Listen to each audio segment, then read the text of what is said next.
ते? 200 रुपये. 200 रुपया. खंयसून हाडल्या ऊस? म्हणजे तुमचेच गोंयचेच?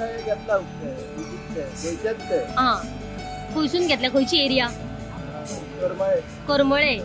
ओके, म्हणजे आमच्या गोंयकारांनीच पिकयल्या.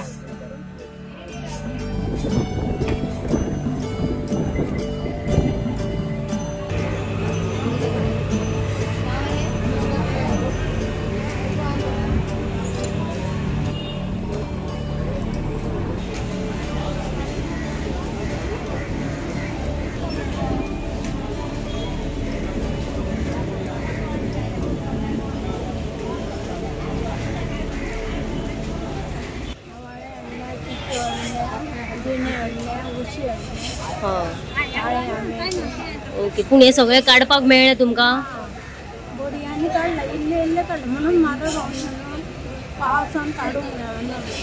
हा. ओके, आणि खंयसून येयल्या तू? ओल्ड गोवा. ओके, दर वर्सा येता पणजे? ओके. हा, पूण ह्या वर्सा म्हारग आसा?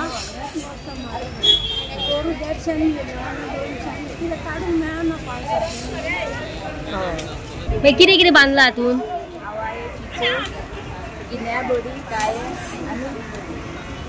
हा. ओके, आणि कितले रुपया?